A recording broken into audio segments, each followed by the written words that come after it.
The steady beeping of the machines was the only sound that reminded me I was still alive. Each pulse echoed like a clock ticking against my chest, counting down to something I couldn't name. The air was heavy, cold, filled with the sharp scent of disinfectant. I could feel tubes running into my veins, a mask forcing air down my throat. My body was a battlefield. My mind was trapped between dreams and reality. But I was conscious enough to know one truth. I was fighting for my life. My chest burned with every shallow breath. It felt as though a hand pressed against me, refusing to let me inhale freely. I tried to move, but the weight of weakness kept me pinned to the bed. My fingers twitched, and in that tiny movement I felt the soft grip of another hand. My daughter's. She sat beside me, her head bowed, her lips moving in whispered prayers.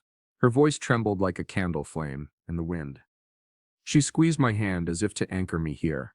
In this world, her tears slid down and touched my skin, warm drops on my cold hand. That alone told me how much fear she carried inside her. I wanted to tell her I would be fine, but my lips were useless. My body betrayed me, even as my heart longed to comfort her. The room around me was filled with shadows. Nurses moved in and out, their shoes tapping softly against the floor. Relatives came in one by one, speaking in hushed tones, glancing at me with pity as if I were already halfway gone. Their eyes avoided mine. Their voices, however low, pierced the silence. That was when I heard it. A whisper. A murmur that sliced through the hum of the machines. He's not even here. He's out on the sea, on a yacht. At first I thought I had misheard. My mind was clouded, my body heavy with medicine. But then another voice, confirming it.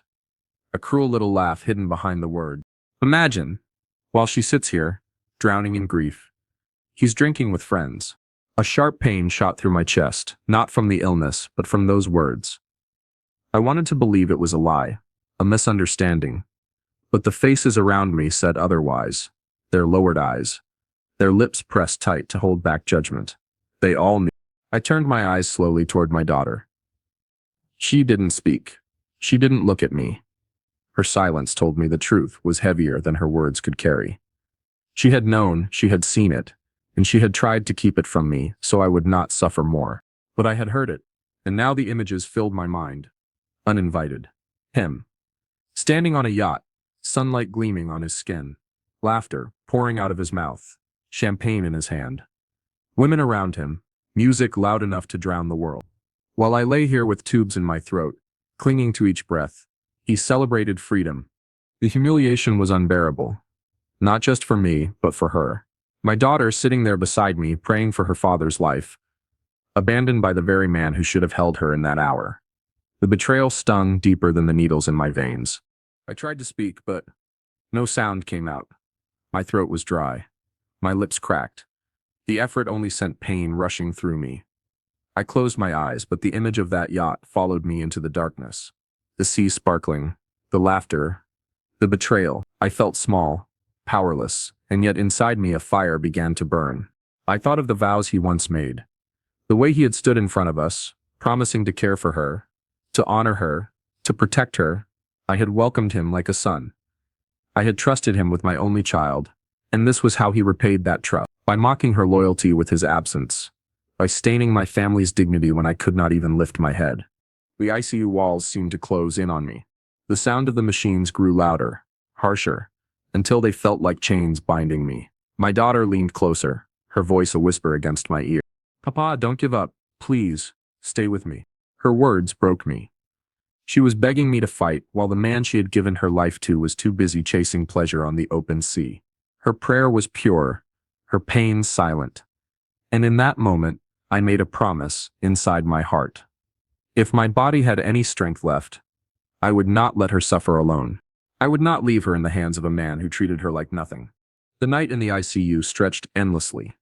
The lights above me hummed, cold and merciless. Every beep of the machine reminded me that life was fragile, but anger made me stronger. Even as weakness gripped my body, a different power began to rise inside me. It was not the will to live for myself. It was the will to live for her. I remember staring at the ceiling, imagining the sky beyond it.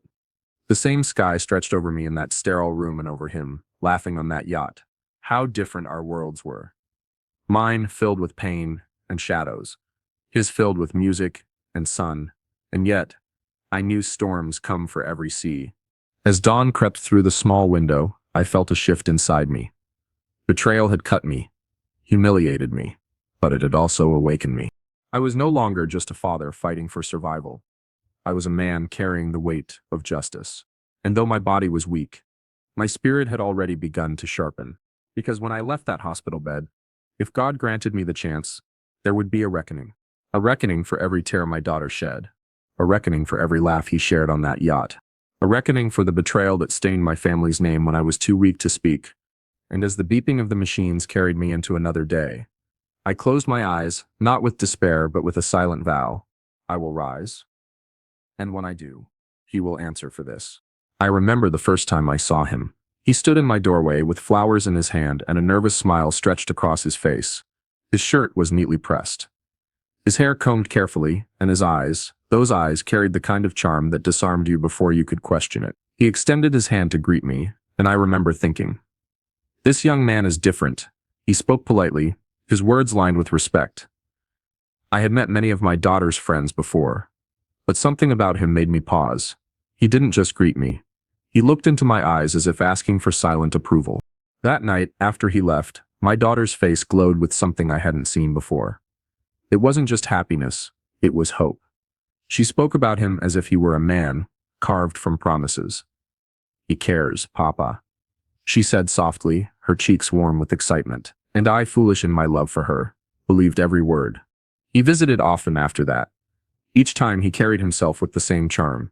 He asked me questions about my life, about my struggles, about how I built everything I had.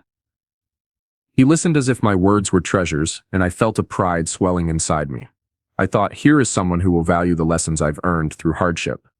Slowly, without realizing it, I began to welcome him as the son I never had. The day he asked for her hand still burns in my memory. He sat across from me, his hands slightly trembling, his voice steady but low. Sir, he said, I want to build a life with her, I promise you. She will never feel alone. I will honor her, protect her, and give her the respect she deserves. His words carried the weight of sincerity. I looked into his eyes, searching for a crack, a shadow, anything false. But all I saw was determination, and in that moment, I felt relief. My daughter had found a man who at least then seemed to understand what love truly meant. The wedding was the proudest day of my life. I stood in front of hundreds of people, the microphone shaking slightly in my hand. My voice, however, was firm. I spoke of my daughter's beauty, her kindness, her patience. And then I turned to him, and with a heart swelling with emotion, I said, today I do not lose a daughter, I gain a son. The applause roared around me, but all I heard was my own heartbeat, heavy with pride and gratitude. I believed I had secured her future, that she would never walk through life unprotected. I remember the look in her eyes that day. She stood beside him in her dress, glowing with the kind of happiness that only comes once in a lifetime. She glanced at me as the vows were exchanged, and I nodded, my chest tight with love. It was a silent promise between us, her trust in me for choosing him, and my trust in him for taking her hand. When they moved into their own home, I visited often. He welcomed me warmly, offered me tea, asked about my health. Every gesture convinced me further that I had chosen well. I slept peacefully, knowing she was in good hands. I even told friends and relatives proudly, he's more than a son-in-law, he's my son. But memories are cruel when reality twists them into lies. Lying in that hospital bed, struggling for each breath, I saw those same memories differently. The flowers in his hand the first time he came, now they looked like props, part of an act. The questions he asked me, now they sounded like rehearsed lines. Even the trembling in his hands when he asked for her hand. I wondered if it was fear of commitment or fear of being exposed. The proud words I once spoke at the wedding echo back to me like mockery. I gain a son. How foolish I sounded. I had spoken from a place of blind trust, from a heart that wanted to believe in goodness. And now that same son laughed under the sun, miles away, while my real son, my daughter, sat here drowning in grief. The contrast is what cut deepest. The way I had lifted him in my heart, only to watch him throw it all back in my face. He didn't just betray her. He betrayed me. He betrayed the faith of a father who had placed his daughter in his care. That betrayal is heavier than any illness. I close my eyes and the wedding comes back, frame by frame. The music, the smiles, the clinking glasses, the blessings poured on their heads. And then the final image, me placing my hand on his shoulder, whispering words only he could hear. Take care of her. She is my everything. Now, as I lie here gasping for air, those words burn in my chest like fire. He heard them. He nodded. He promised. And then he chose a yacht over my daughter's tears, pleasure over loyalty, selfishness over family. The son I thought I had gained was never a son at all. He was a shadow dressed as a man, a mask that fooled me when my heart wanted to believe. And every memory that once brought me comfort now sharpens the pain of betrayal, cutting deeper than any wound on my body. The world around me blurred in and out, like a candle struggling against the wind. One moment, the harsh fluorescent lights burned above me. The next, I was drifting into shadows, carried away by the weight of medicine and exhaustion.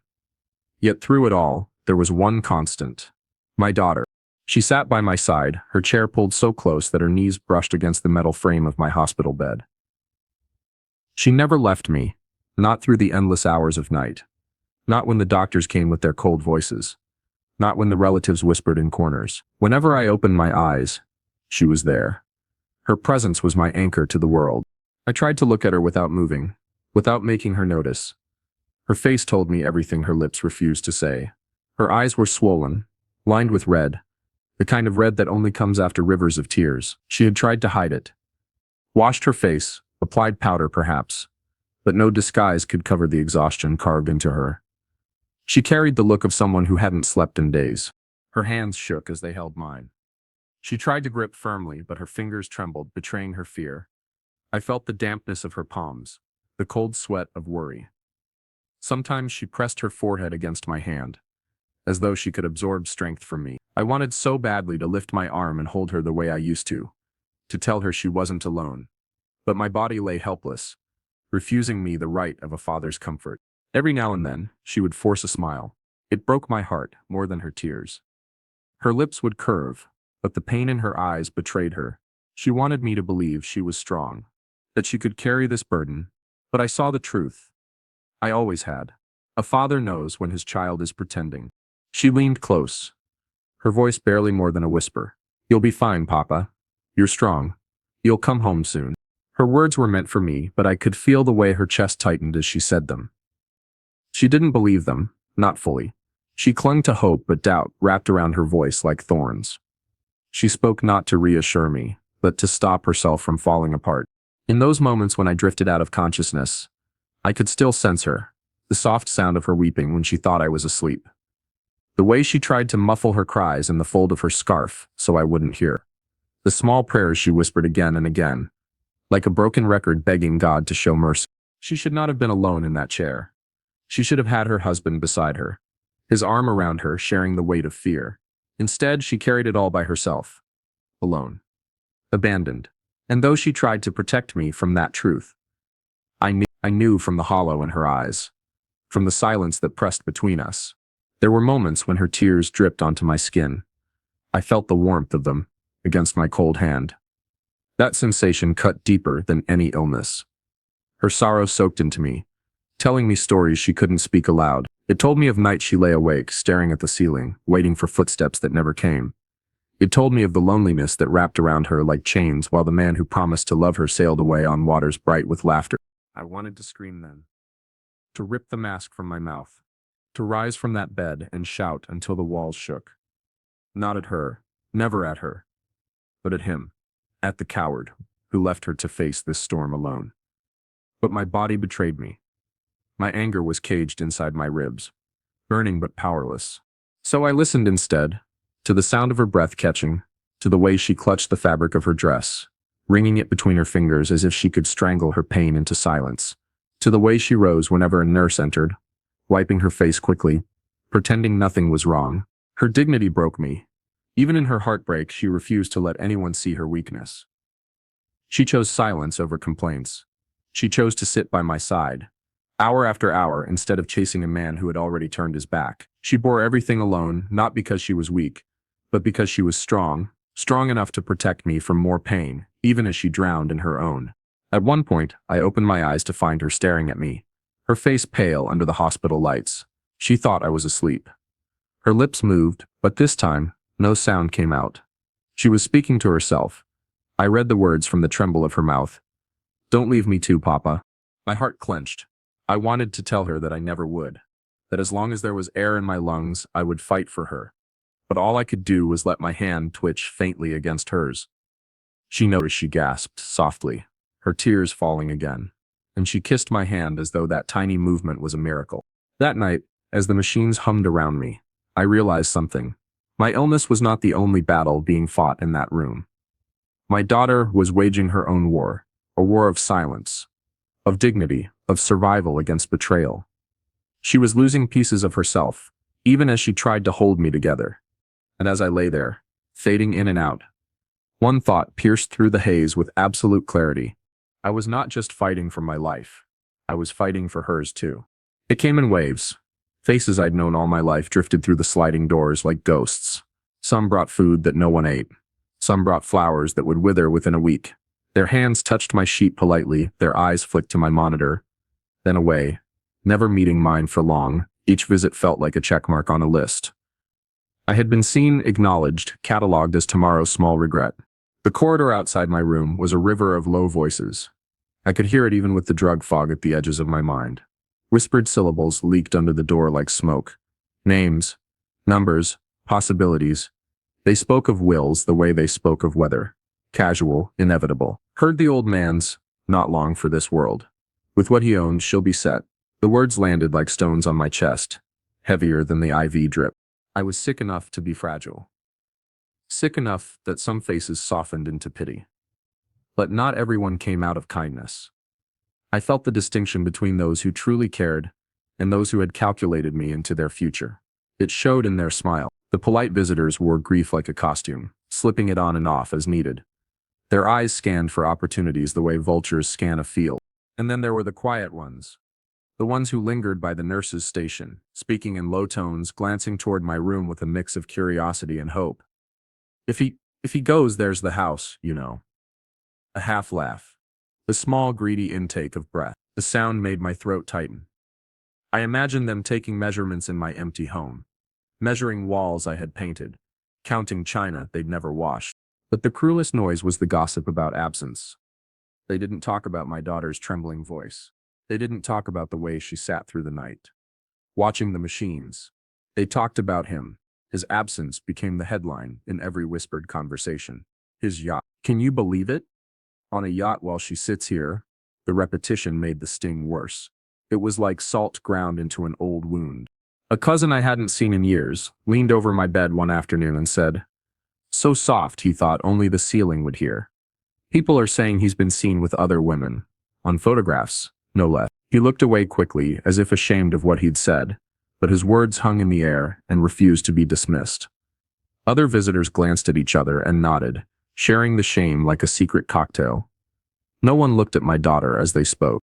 There were visits that tried to mask cruelty with concern. "How is he?" they would ask. My daughter, meaning me, and then immediately add, "Did you call his office? Did you check his accounts?" As though my illness were only a line item in some ledger. They spoke about funeral plans as if drawing them up would make them less surprised when the day actually came. I wished I could stand and shout at them. We are not numbers. We are not property to be divided like fruit. One night, a woman with a pale face lingered longer than usual. She had been close to my family once, or so I thought. She sat in the corner and spoke in careful syllables to anyone who'd listen. "It's a pity," she said, "when a marriage falls apart at a crisis. It shows character." She tapped her fingernail against her glass. If he wanted to stay, he would have stayed. Around her, a hum of agreement. I wanted to tell her that character is not measured by presence at a hospital bed, but by what you do when no one is watching. But the voice that might have said it was trapped beneath cotton and pain. My daughter bore it all without lashing out. Her silence was not agreement. It was armor. She smiled when they spoke of inheritances and houses, and she thanked them for their prayers. The way she thanked them was what hurt the most.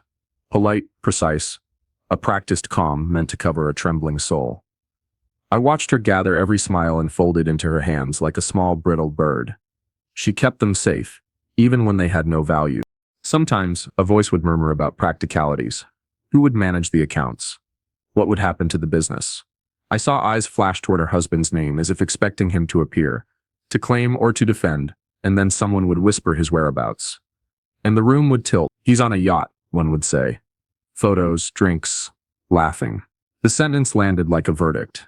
Heads would bow, not in mourning, but in a private calculation. Who benefits from this? Who loses? It is a slow kind of humiliation to be discussed like an estate. Faster, sharper humiliations came when people we thought close let the shame of our situation become fodder for conversation. Someone's gaze lingered on my daughter's empty wedding ring as if searching for a loose thread to pull. Another would lean in with a knowing look, as if to say, "We saw what he did, but she will have to shoulder the outcome." Their words carved lines of doubt into the soft places of our life. There were small human mercies. A nurse who brought extra blankets and stayed an extra minute. A neighbor who sat with my daughter in silence through a long night. These moments were bright and rare. They showed me that not everyone reduced people to assets. Yet the balance of noise, of whispers and plans, and quiet, cruel speculation left a taste like metal in my mouth. Humiliation is not always loud. Often it is the quiet, small things. A glance, a measured condolence, a tone that treats your life as a temporary ledger entry. In those hospital corridors, beneath the fluorescent lights and the whispers, our family's dignity felt strained thin, like fabric stretched too far. The city outside went on oblivious. Inside, time slowed, and conversation sharpened into knives. By the time the visitors thinned out, night wrapped the hospital like a blanket. The fluorescent hum receded to a background noise. I felt my daughter's hand in mine, stronger now.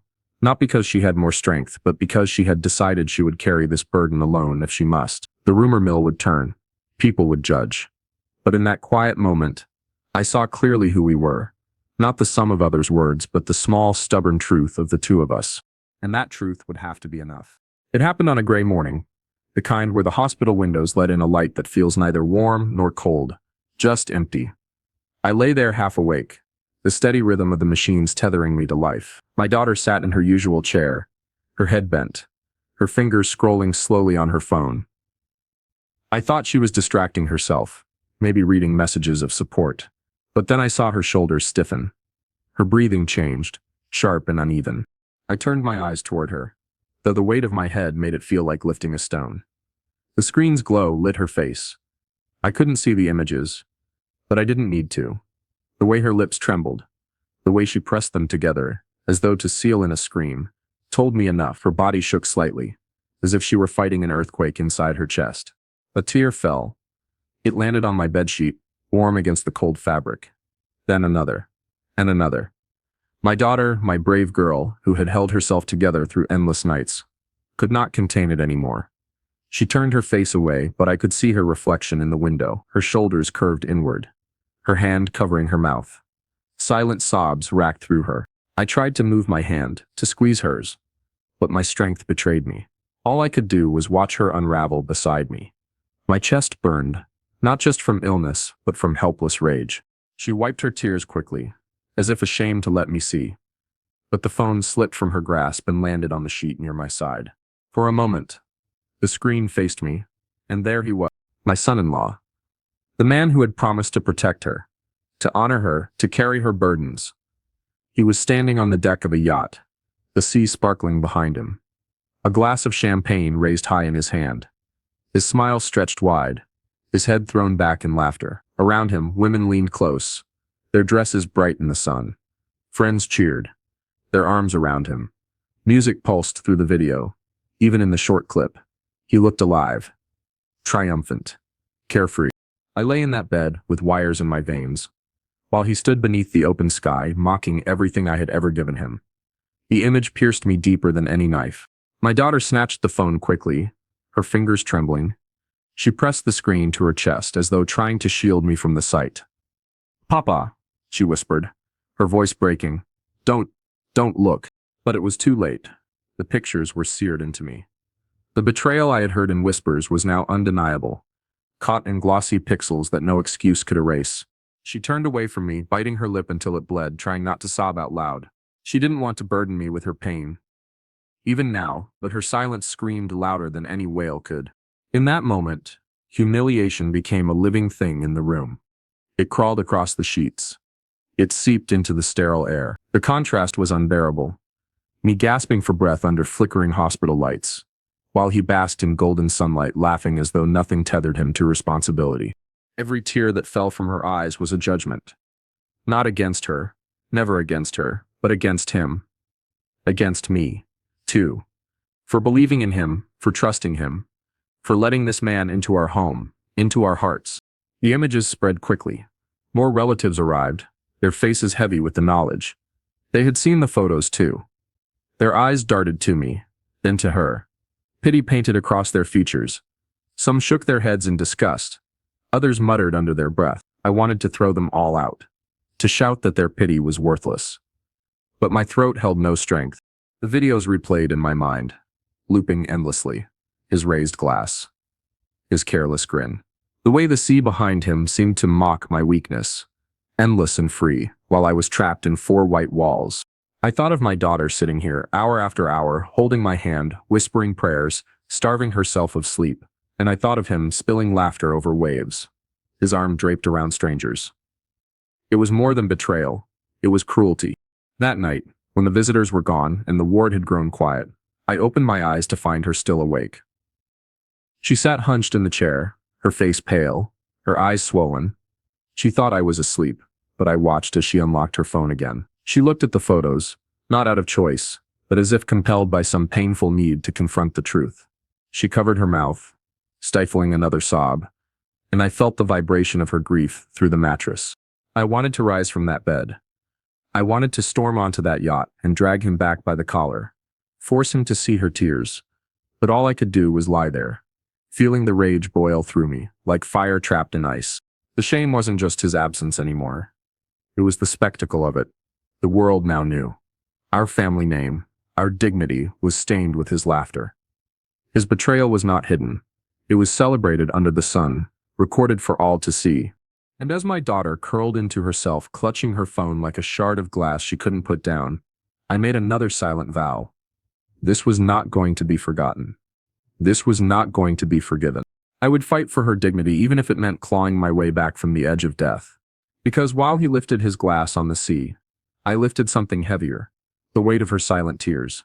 And that weight would become the fire that kept me alive. At first, every breath felt like a punishment. My chest rose and fell with a stubborn weight, the air burning as it entered me. I had been close, too close to slipping away. The doctors whispered about critical hours, fragile stability.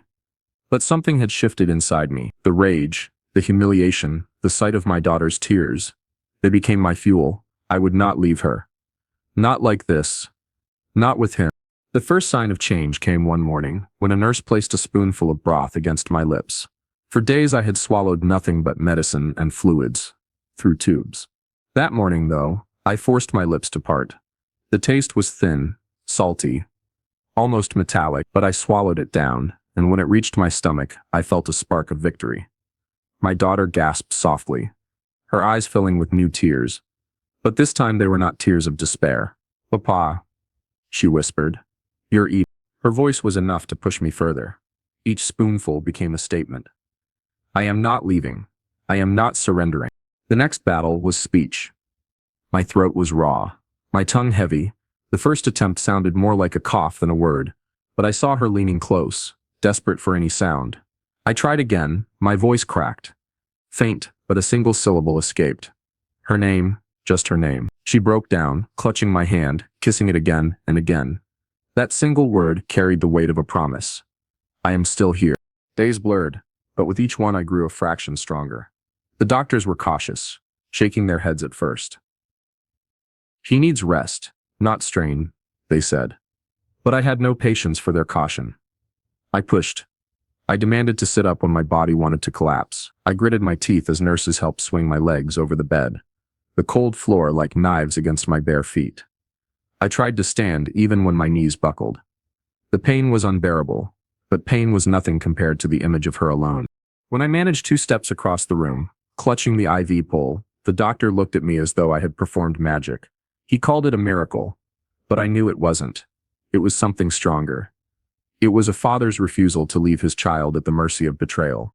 Each small victory lit a fire in her too. She smiled more often now, though exhaustion still shadowed her face. She brought me soup with her own hands, fed me slowly, her eyes watching my every swallow.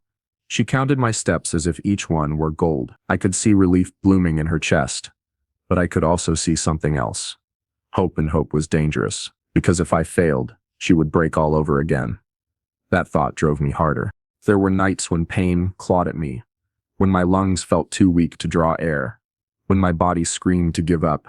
In those moments, I saw his face again, his smile on that yacht, his champagne glass raised, and I saw her tears dripping onto my bed. The two images burned together until they became one unbearable truth.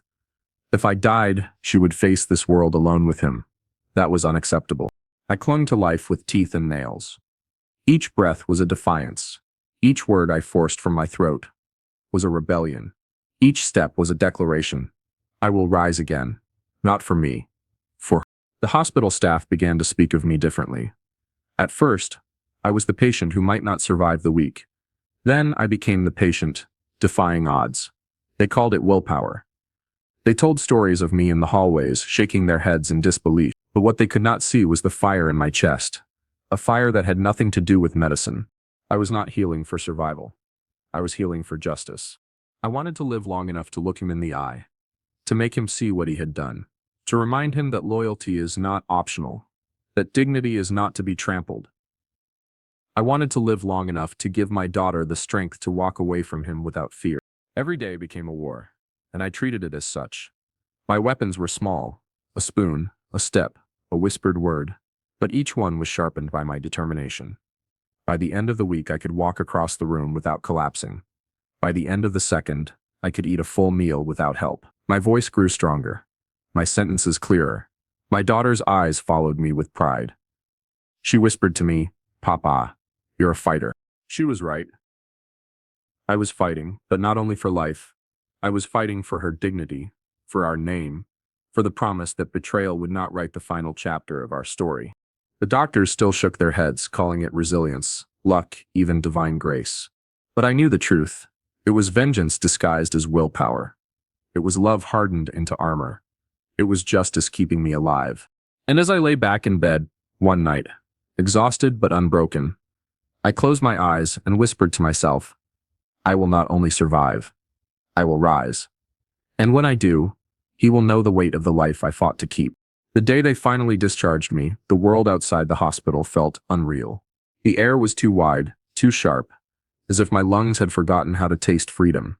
My daughter supported me down the steps, her hand firm around mine, her other arm wrapped around my back. Each step was heavy, but my heart carried something heavier, the knowledge of what awaited me at home. The drive was quiet. She glanced at me often, forcing little smiles, but her silence was louder than words. I knew what she feared. I knew who I would see the moment we opened the door, and I was right. He stood in the entryway, waiting as if he had been rehearsing. His hair perfectly styled, his shirt crisp, his shoes polished to a shine. When his eyes met mine, a smile spread across his face. Wide, false, practiced. "Papa," he said, too cheerfully. "Thank God you're home." He stepped forward quickly, extending his hand, but there was no warmth in his eyes. They glittered with something else. Arrogance, impatience, annoyance that he even had to perform this act. I let him grasp my weak hand. His grip was firm, almost too firm, as if he wanted to prove something. I did not squeeze back. I let my hand hang limp, letting him believe I was still frail, still vulnerable. "I was so worried about you," he said, his voice smooth, rehearsed. My daughter looked away at those words. She knew the truth. She had lived the nights alone, holding my hand while he held champagne on a yacht. I studied him carefully, not his words, but his body. His shoulders leaned too far back, his chin lifted a little too high. On his wrist, a new watch gleamed under the hallway light. Expensive, flashy, the kind of purchase made with no thought of responsibility. He adjusted his sleeve deliberately, making sure I noticed. It was not the gesture of a man humbled by fear of losing a father-in-law. It was the gesture of a man flaunting his life of indulgence. When my daughter carried my bag inside, he did not move to help her. He leaned against the wall casually, his hand in his pocket, his smile still fixed. His eyes followed her, but not with love. With dismiss, as though she were a servant in his house rather than the wife who had spent nights in prayer for me. I felt the fire inside me flicker to life again, but I masked it. I lowered my eyes, let my shoulders sag, let him think I was still weak. He needed to believe I was broken. It was the only way I could watch him closely without him watching me in return. He spoke again, filling the silence with empty words. I told everyone you'd be fine. I knew you were strong. That's why I didn't panic.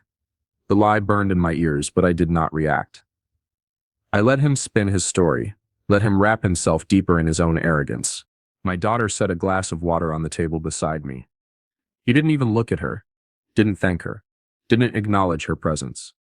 He simply sat on the opposite sofa, legs crossed, his new watch catching the light with every careless movement of his wrist. For a moment I closed my eyes and let the mask of weakness cover me. I listened to the rhythm of his voice, the arrogance woven into every syllable. I felt the sharp edge of my anger grow sharper still, like a blade being honed on a stone. This was no son. This was no man of honor. This was a stranger who had stepped into my house wearing the mask of family, and I, in my blindness, had let him in. But things had changed. I was no longer the man lying silent in a hospital bed, trapped by machines. I was alive and watching. So I leaned back in my chair, my breath slow, my eyes heavy-lidded, pretending fatigue. He smirked slightly, thinking I was too weak to see through him. That smirk told me everything I needed to know. He believed he had won. He believed my illness had broken me. He believed my daughter's silence was his shield. But inside me a storm was gathering. I would not rise against him yet. Not with anger, not with open accusations. No. I would wait. I would watch. And when the time was right, I would strike with truth, so sharp it would cut through every lie he had ever spoken. For now, I let him enjoy his little performance. I let him bask in his arrogance, adjust his expensive watch, dismiss my daughter's presence, and pretend to care about mine, because I knew something he did not. The blade of my resolve was sharp now, and it was pointed directly at him. The days that followed my return home were heavy with silence. On the surface, life seemed to settle into routine. Me resting in my chair, my daughter tending to the house, and him moving about with that same false confidence. But beneath that silence, I was watching, listening, waiting. I knew I could not confront him empty-handed. Words alone would mean nothing. He had charmed too many people, twisted too many truths. If I was to expose him, I needed proof. So I began quietly, patiently. The first crack came in something small, a bank statement left carelessly on the dining table. My daughter, exhausted, had asked me to fetch her some papers from the drawer. Among them, I noticed an envelope with his name. Curiosity pulled me in. I unfolded it slowly, my hands trembling, and there it was, withdrawals far larger than his earnings, dates that matched the nights he had been working late. My heart tightened, but my mind sharpened. He was bleeding money, not investing it. I didn't tell my daughter immediately. Not yet. She was fragile, still clinging to the hope that maybe he would redeem himself. I couldn't destroy her illusion without the whole truth. So I waited. At night, when the house grew still, I listened. His phone calls carried through the walls. His voice dropped lower, but not low enough. Words slipped out. Debt, loan, don't tell her. I'll get it covered. Each word was a blade, carving away the mask he wore by day. Neighbors, too, began to whisper. Old friends who had seen him in places he had no reason to be. A woman's voice on the street murmured about spotting him with someone younger. Laughing over dinner, their hands too close to be innocent. Another neighbor muttered about loud arguments near his car, a woman demanding money, him silencing her with threats. Piece by piece, the puzzle began to form. I pressed further, quietly asking questions when I knew people would answer me out of respect. I framed them carefully, as though I were merely curious. An old man trying to understand the ways of the world, but every answer deepened the picture. Late nights at clubs, gambling debts, women who knew his name too well. When I laid it all out in my mind, the truth was undeniable. He wasn't just careless, he was dangerous. He wasn't just unfaithful. He was a parasite, draining both my daughter's dignity and her future. Still I held my tongue, because there was one person who needed to see it for herself. My daughter. She resisted. Of course, when I first hinted at what I discovered, her eyes filled with panic. No, Papa, she whispered. He made mistakes, but he's under pressure. He'll change. He promised me. Her voice cracked on that word. Promise. I saw in her eyes the same hope I had once carried, the hope that blinded me to his true nature. But I couldn't allow her to drown in it. So I showed her, slowly, gently, the bank statement first. She stared at it, her lips parting, her breath uneven. Maybe he's helping a friend, she tried to explain, her voice trembling. But even as she said it, I saw the doubt flicker in her eyes. Then the photographs. A neighbor, out of pity or guilt, slipped them to me one evening. Grainy shots of him with another woman, his arm around her waist, their faces too close for denial. When I placed them in my daughter's hands, she gasped, covering her mouth as though to keep from crying out loud. She shook her head, whispering, "No, no, no. Over." The calls came next. I recorded one, my phone held quietly against the wall as he muttered about owing money, about selling things without her knowing. When she heard his voice, raw and unguarded, her hands fell limp at her sides. She sat in silence for a long time, staring at the floor, her breath shallow. I didn't press her, I didn't need to. The weight of evidence was already breaking the illusion she had fought to keep alive. Later that night, I found her sitting alone in the darkened living room. Her eyes were swollen, her cheeks wet, but she wasn't crying anymore. She held the photographs in her lap, her fingers trembling. When I approached, she whispered, "I didn't want to see this. I wanted to believe him." I placed my hand gently over hers, feeling the coldness of her skin. "Belief without truth is blindness," I said softly. "And you deserve to see." Her silence was heavier than any words. But I could feel the shift inside her. The illusion was dying. And though it broke her, it also freed her. From that night on, she looked at him differently. No longer with pleading eyes, but with wary ones. No longer waiting for him to come back to her, but watching him the way one watches a snake, careful, distrustful, alert. And I, too, continued to sharpen my blade of truth, because the picture was not yet complete. There were more secrets to uncover, more lies to strip away. He had built his empire of arrogance on fragile sand, and I was determined to wash it away. Piece by piece, the puzzle was coming together, and soon he would have nowhere left to hide. The night it happened, the air inside the house felt heavier than usual. Dinner had gone cold on the table, barely touched. My daughter sat across from him, her hands folded tightly in her lap, her eyes swollen from nights of silent crying. He scrolled on his phone, smirking at something on the screen, tapping it with careless fingers. I watched them from my chair, the distance between us filled with unsaid words. For days, I had seen her wrestling with the truth, clutching photographs, listening to his recorded lies. I knew the moment was coming. The illusion was gone, all that remained was the breaking point. Finally, she lifted her head. Her voice was soft, almost shaking. But it carried a weight I had not heard before. "Where were you?" she asked. "When Papa lay dying in that hospital bed." The question cut through the silence like a blade. His phone lowered slowly. For a second, I thought he might falter, might offer some excuse, some pitiful lie, but instead he laughed. A sharp, cruel laugh that bounced off the walls and filled the room with poison. "Dying?" he sneered. "He's alive, isn't he? And you," he jabbed a finger toward her, "you should be grateful. Look at this house. Look at the life I give you. Stop acting like a child." Her face crumpled. "Grateful?" she whispered. "Grateful while you drank and laughed on a yacht, while I sat in the hospital holding my father's hand, praying he'd breathe again." His eyes narrowed, his smile twisting. "You're weak," he spat. "Always crying, always clinging. You don't understand what it takes to live. You think prayers put food on this table?" I do. "Me. So maybe you should thank me instead of questioning me." I saw her chest rise sharply, as though the words had struck her like fists. For years she had endured his arrogance in silence, swallowing her pain to keep the peace. But that night, something inside her broke. She stood, her chair scraping loudly against the floor. He smirked at her, leaning back casually, certain she would fold as she always had. But then it happened. Her hand rose, and before he could react, she slapped him across the face. The sound cracked through the house like thunder.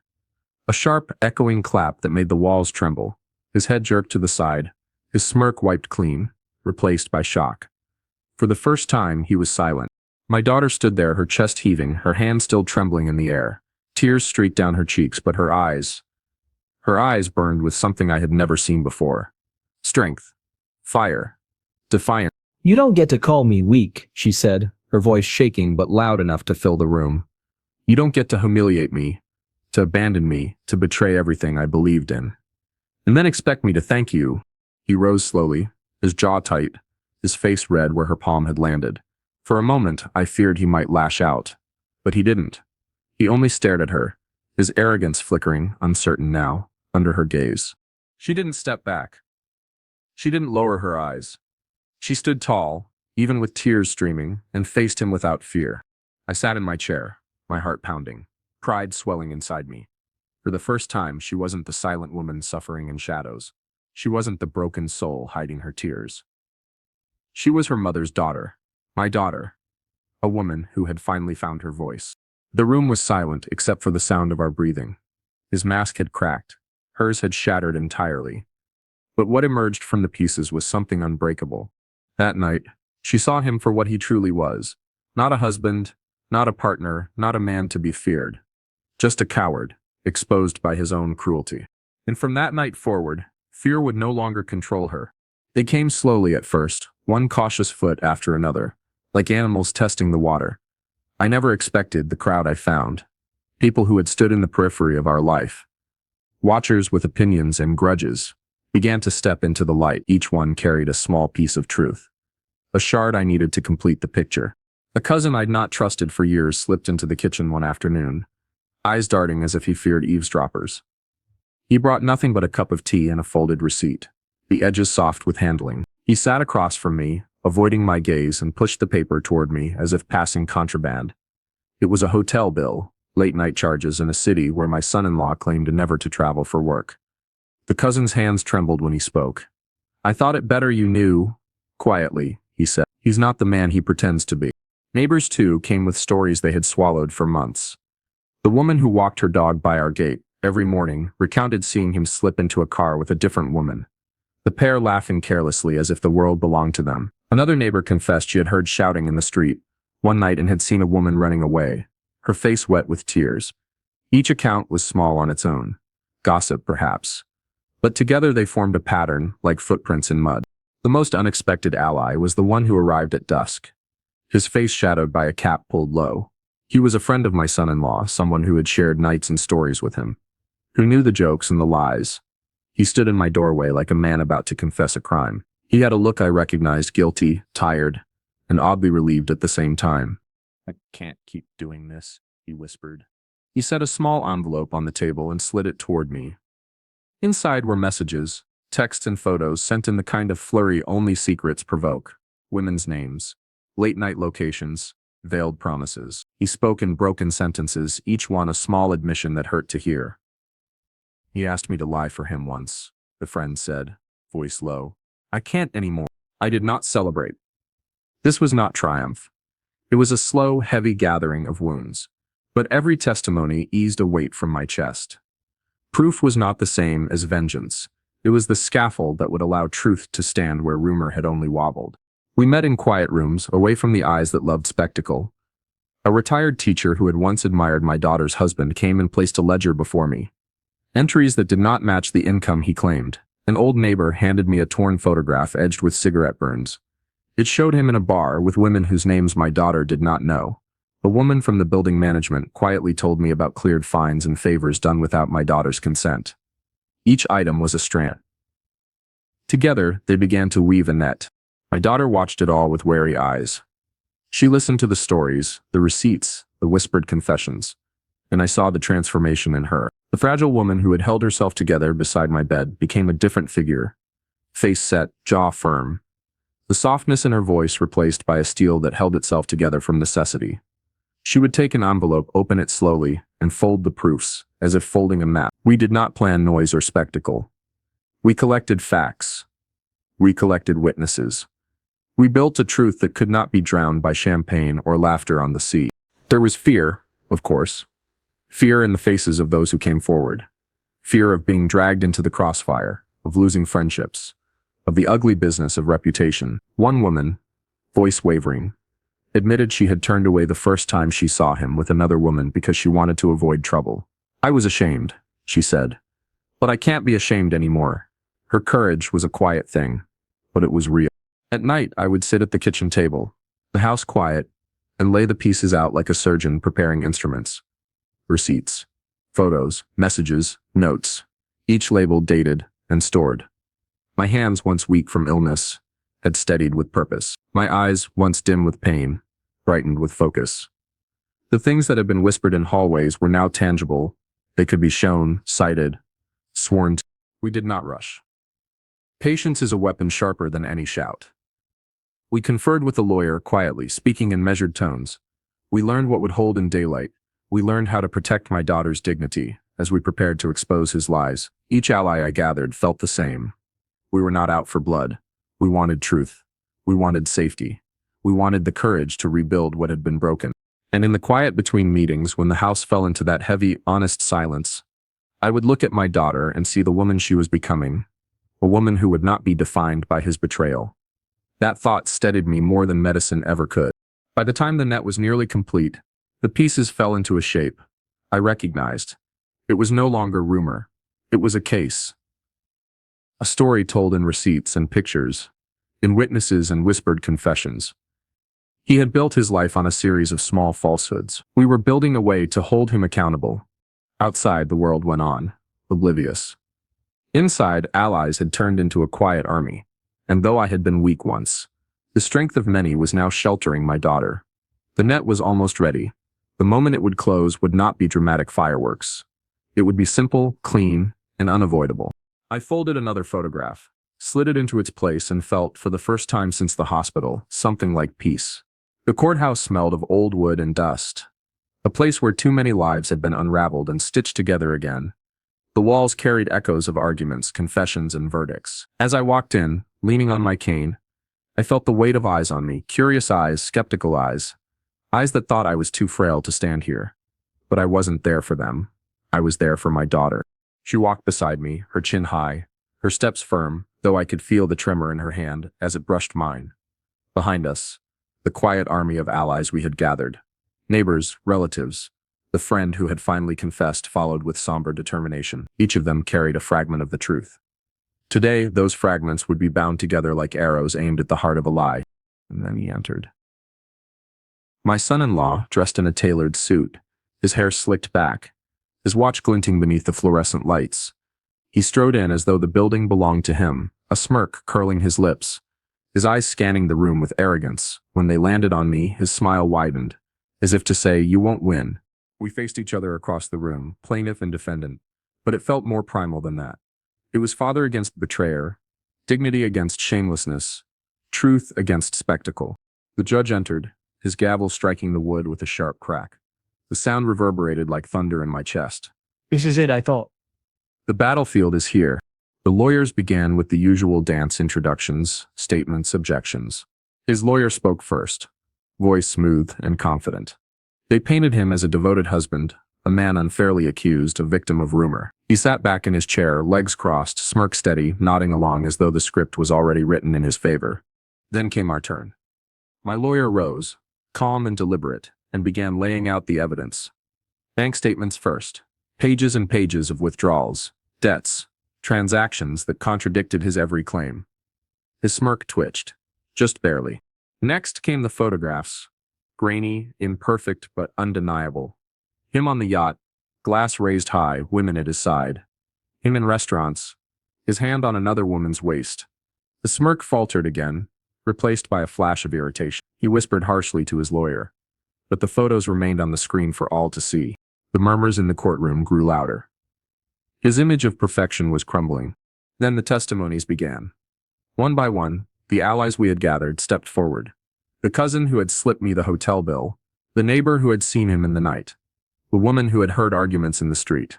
Each voice added a layer, weaving together a story he could not untangle. He tried to laugh at first, shaking his head as if they were all mistaken, liars conspiring against him. But the more they spoke, the harder it became to maintain the mask. His lawyer objected, interrupted, tried to discredit them, but the judge's gavel cut through the noise each time, commanding silence, demanding order. And then came the testimony from his friend, the one who had carried guilt like a stone in his chest. He stepped forward with shaking hands, but his voice was steady. He recounted the late-night calls, the lies, the women, the debt. He admitted his own shame in covering for him, and the courtroom grew so quiet you could hear the air hum. For the first time, my son-in-law shifted uncomfortably in his chair. His smirk was gone now, replaced by clenched teeth. Narrowed eyes, he looked less like a man in control, and more like an animal cornered. Finally, it was my turn. They helped me to the stand, and as I settled into the chair, I felt the weight of every eye again. I looked at the judge, then at the jury, then at him. My voice was weaker than it once had been, but steady, deliberate. I told them what I had seen. I told them about the hospital bed, the machines keeping me alive, the daughter who sat by my side while her husband laughed on a yacht. I described the tears that fell onto my bedsheet, the silence she carried, the humiliation that spread like poison through my family. Every word came from my chest like fire. My throat burned, but I did not stop. Because this was not just testimony. It was truth rising out of weakness, dignity demanding to be heard. He tried to interrupt once, muttering something under his breath, but the gavel slammed down again. The judge's voice was stern, commanding, "You will remain silent until it is your turn." For the first time he looked small. When I finished, the silence that followed was heavier than any applause. My daughter's eyes shone with tears, but they were not the tears of despair I had seen before. These were tears of pride. She squeezed her hands together tightly, her lips trembling, but her chin remained high. His lawyer rose again, scrambling, trying to twist the story, to poke holes in the net we had woven. But the holes were already sealed. Every document, every photo, every testimony stood like stone walls. His smirk was gone, for good now. His voice broke when he was finally called to respond. He stuttered, contradicted himself, grew angrier with each question. The confidence drained from him like water from a cracked vessel. The judge leaned forward, his eyes sharp. The gavel struck once, then twice, each crack echoing like the sound of justice itself. "The evidence is overwhelming," he said. His voice was calm, unshaken. "This court cannot ignore what has been presented." In that moment, I closed my eyes. I didn't need celebration. I didn't need cheers. I needed only that sound, the gavel striking. Truth being spoken aloud. It was the sound of dignity restored, of justice given shape. When I opened my eyes, I saw him sitting there, shoulders slumped, face pale, arrogance stripped away. The man who once stood on a yacht, laughing under the sun, was now just a broken figure under the weight of his own lies. And beside me, my daughter, no longer silent, no longer afraid. She sat tall, her face glowing, not with joy but with the quiet strength of a woman who had survived betrayal and humiliation, and had seen justice delivered. The courtroom emptied slowly, footsteps echoing against the wooden floor. I remained seated for a moment, breathing in the air that tasted for the first time in a long time, clean. The battlefield had been won, not with fists, not with rage, but with truth. And the gavel's echo still rang in my ears, like thunder that promised the storm had finally broken. His fall did not come with a single crash. It came slowly, piece by piece, like a tower collapsing brick by brick until nothing remained but dust. The court had spoken, but the world outside still needed to catch up. For years, he had built his life on an image, polished shoes, a smile that seemed unshakable, words slick as oil. People believed him because they wanted to believe in success, in charm, in the lie of perfection. But lies cannot hold forever. The first to leave him were his business partners. Men who had once shaken his hand proudly, boasting of deals made over champagne, now turned their backs with cold silence. I heard whispers that contracts were canceled overnight, that doors which once opened to him without question now remained locked. He called. He pleaded. But no one answered. No man likes to be tied to scandal, and he had become scandal itself. Then came the friends. The very ones who had cheered beside him on yachts, glasses raised high, women draped over their arms. They had laughed together at the expense of others, at the expense of my daughter's tears. But laughter fades quickly when the crowd turns. Suddenly, no one wanted their name attached to his. He sent messages that went unanswered, invitations that were ignored. His phone, once buzzing with noise, fell silent. The women, too, denied him. The same faces who had leaned against his shoulder, who had smiled into cameras for fleeting moments of pleasure, now pretended not to know his name. Some claimed they had never seen him. Others dismissed him as a mistake, a man they regretted ever standing beside. They erased him with the same ease he had once erased his vows. I watched it all unfold quietly, my daughter at my side, She never gloated. She never raised her voice or demanded apologies. Her dignity was her weapon, and it cut deeper than any word. She stood still, calm, while the man who once mocked her weakness now drowned in his own humiliation. He began to change physically. His suit, once pressed to perfection, now looked wrinkled, ill-fitted. His shoes scuffed, his watch hidden under his sleeve as if he could not bear to see it glint anymore. His smile vanished, his shoulders, once thrown back in arrogance, slumped under the weight of whispers. People avoided him in the streets. Neighbors turned their faces. The same relatives who once nodded in approval at his charm now shook their heads with disdain. Even the places he once walked with pride, cafes, clubs, offices, seemed to reject him. He was a man without ground beneath his feet. One afternoon, I saw him standing at the gate of our home. He lingered there, unsure whether to enter. His eyes darted around, desperate for someone to notice him, to validate his existence. But my daughter remained inside, her hands steady as she poured me tea. She did not rush to him, she did not beg him back. She simply continued her life, stronger, freer. The sound of her silence was louder than any confrontation. He left that day without knocking. The days turned into weeks, and his collapse grew louder. He tried to rebuild, to spin new lies, but no one listened. Creditors circled him like vultures. Old debts rose from the shadows. His accounts, once bloated with stolen indulgence, drained into nothingness. Even his arrogance could not shield him now. I heard he begged old friends for loans, that he pleaded with business associates to give him one more chance, that he swore to strangers he had been framed, misunderstood, but words that once held power now carried no weight. He was just another man stripped of illusion. And my daughter, oh my daughter. She stood taller each day. The shadows under her eyes faded, replaced by light I had not seen in years. She dressed with quiet elegance, her steps firm, her voice clear. She no longer flinched when his name was spoken. She no longer bowed her head in shame. She was free. Not because he gave her freedom, but because she reclaimed it with dignity. I remember one evening when we walked together through the market. People greeted her warmly, offering smiles, respect, even admiration. Their eyes shifted when they saw him at a distance, standing alone, ignored, invisible. The contrast was stark. My daughter, once the silent sufferer, now walked with grace. He, once the man of spectacle, now stood in the dust, unseen. The satisfaction was not loud. It was not the roaring victory of movies or stories. It was quiet, steady, and complete. It was the sight of justice, lived out not in courts alone, but in daily life, in the way truth had reclaimed its place, in the way dignity had been restored. I did not need to shout. I did not need to confront him further. His own actions had carved his downfall. His arrogance had built the tower, his betrayal had shaken it loose. All I needed to do was watch as the structure crumbled, leaving him exposed. And as my daughter poured me tea that night, her hands steady, her eyes calm, I realized the truth. Revenge had not been in slaps or shouts or even the gavel's strike. Revenge was in this moment, the quiet, powerful dignity of a woman who had survived humiliation and risen above it. He had lost everything. She had lost her fear. And that was the sweetest justice of all.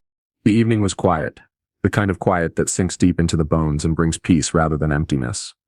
The long storm of our lives had finally passed, and now the air smelled different. Lighter, calmer, touched with something close to freedom. We sat on the balcony together, my daughter and I. The sun was sinking slowly into the horizon, spilling its last gold across the rooftops. The sky blushed with soft pinks and fiery reds, the kind of colors that feel like both an ending and a promise. She leaned her head against my shoulder. For years I had been her strength, the pillar she leaned on. But tonight I felt her strength pressing back into me. She had scars now, invisible ones carved deep into her spirit. But those scars had not broken her. They had built her. I turned slightly, watching the side of her face in the fading light. Her eyes no longer carried the swollen heaviness of silent nights. There was still pain there. Yes, but it had hardened into wisdom. She had lived through betrayal and humiliation.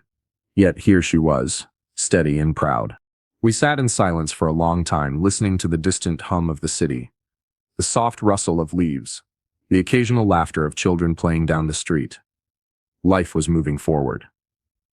Life had always moved forward. And so had we. Finally I spoke.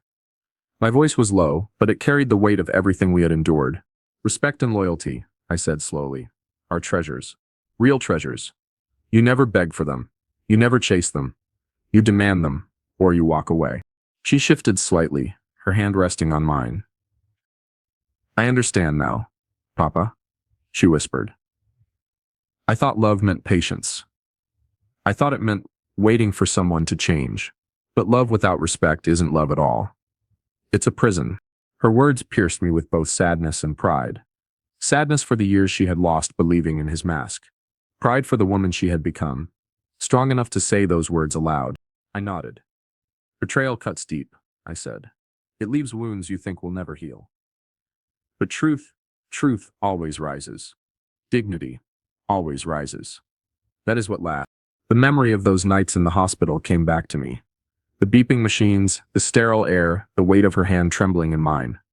I had fought then not only for my own life, but for this moment, for the chance to sit beside her now, to give her the lesson she deserved. She was quiet, but I could feel her heart beating steadily against my arm. She was listening. Truly listening. I thought of him, the man who had once strutted through our lives, dripping with arrogance, his laughter echoing across seas while I fought for breath. He was gone now, a shadow stripped of everything he had boasted of. His downfall had not been dramatic flames, but slow, silent erosion. It was enough. Justice had not come in the form of revenge. It had come in the quiet dignity of survival. In the way my daughter now held her head high. In the way neighbors greeted her with respect, rather than pity. In the way we could sit here, watching a sunset, without shame wrapping itself around our shoulders. She lifted her head slightly and looked at me. Do you regret it, Papa? She asked softly. Letting him in? Trusting him? I took a deep breath, the evening air cool against my lungs. No, I said finally. I regret nothing except his choices. I gave him trust, and he betrayed it. That doesn't make me weak. That makes him small. Remember this, to trust is human. To betray is cowardice. Her eyes glistened in the golden light. She nodded slowly, her lips pressed tight. The sun dipped lower, the horizon swallowing its last edge. Shadows stretched across the balcony, wrapping us in gentle darkness. I thought of the audience beyond this story, the ones who would listen to these words, who might carry them into their own lives. I wanted them to feel what I felt now. The truth that no betrayal, no humiliation, no wound is permanent. Dignity and... I turned my gaze back to the sky. Life will test you, I said quietly. People will hurt you, sometimes the ones you trusted most. But remember this, you are not defined by their betrayal. You are defined by how you rise. My daughter squeezed my hand. And we rose, she whispered. I smiled, my heart swelling with pride. Yes, I said. We did. The night settled gently around us. The stars began to prick through the fading light. Small but steady, each one a reminder that even in darkness there is always something shining. She rested her head against me again, and together we sat in that quiet peace, the kind that comes only after storms. We had been broken, humiliated, betrayed, but we had not stayed down. Respect, loyalty, truth, dignity. These were the treasures that had carried us through. These were the treasures that no one could ever steal. And as the last colors of sunset bled into night, I whispered one final thought, not only for her, but for anyone who would hear our story. Betrayal may wound deeply, but it never has the final word. The final word belongs to truth, and truth always rises.